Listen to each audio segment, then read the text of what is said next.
বাংলাদেশের সাথে অনুকূল সম্পর্ক তৈরি করতে ভারতকেই এগিয়ে আসতে হবে বলে মন্তব্য করেছেন প্রধানমন্ত্রীর তথ্য উপদেষ্টা ডাক্তার জাহিদুর রহমান। তিনি বলেন, দেশটির গোয়েন্দা সংস্থা রয়ের প্রধানের বাংলাদেশ সফর নিয়ে সন্দেহের কারণ নেই।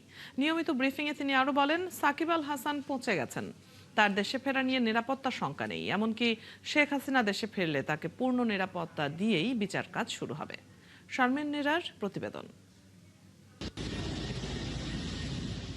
৫ আগস্ট ভারতে অবস্থানরত শেখ হাসিনার ভার্চুয়াল সংবাদ সম্মেলনের পর থেকে ঢাকা দিল্লি সম্পর্কে টানাপোড়েন বেড়েছে। এমন বাস্তবতায় সোমবার সচিবালয়ে প্রধানমন্ত্রী তারেক রহমানের সাথে সাক্ষাৎ করেন বাংলাদেশে নিযুক্ত ভারতীয় হাই কমিশনার দীনেশ ত্রিবেদী। পরে স্বরাষ্ট্রমন্ত্রীর সাথেও সাক্ষাৎ করেন তিনি। মঙ্গলবার সচিবালয়ে প্রধানমন্ত্রীর তথ্য উপদেষ্টার সংবাদ সম্মেলনে ভারত বাংলাদেশ সম্পর্ক নিয়ে প্রশ্নের জবাবে তিনি বলেন, শেখ হাসিনার ক্ষমতায় থাকার পেছনে ভারতের হাত ছিল। সেই সাথে তার ভার্চুয়াল সংবাদ সম্মেলনে ভারত সরকারের অনুমোদন ছিল বলে অভিযোগ করেন ডক্টর জাহেদ। এত বড় একটা দেশ, তাদের যথেষ্ট ক্যাপাবিলিটি আছে, তাদের যথেষ্ট গুরুত্বপূর্ণ ইন্টেলেকচুয়াল মানুষ আছেন, তাদের বিভিন্ন পর্যায়ে সেই মানুষজন আছেন, তারা নিশ্চয়ই বাস্তবতা বুঝবেন বলে আমি বিশ্বাস করি যে বাংলাদেশের সাথে সম্পর্ক এবং এনগেজমেন্ট নতুনভাবে ইন আ সেন্স এই গত ১৭ বছরে যেভাবে হয়েছে তার বাইরে থেকে করতে হবে, আমি আশাবাদী। এ সময় ভারতের গোয়েন্দা সংস্থা রয়ের প্রধানের বাংলাদেশ সফরকে নিয়মিত ঘটনা বলে জানান তথ্য উপদেষ্টা।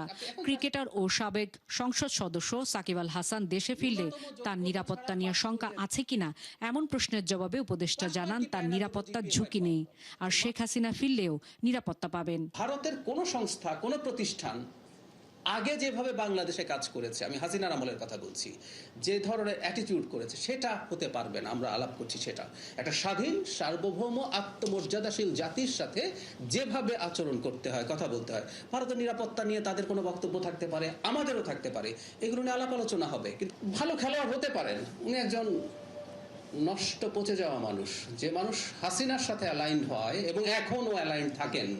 সেই ৫ তারিখে তো তার বক্তব্য এসছে।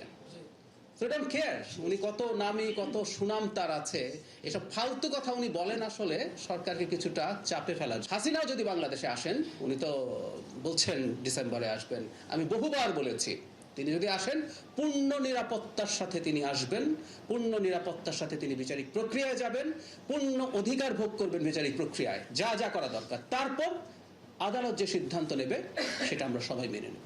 জানান, জুলাই জাদুঘরে সপ্তাহে একদিন শিক্ষার্থীদের বিনামূল্যে প্রবেশের ব্যবস্থা করছে সরকার।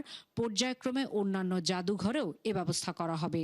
এই জাদুঘরের একটা দিন আমরা স্কুলের জন্য নির্ধারণ করার সিদ্ধান্ত নীতিগতভাবে নিয়েছি। শারমিন নিরা, ৭১, ঢাকা।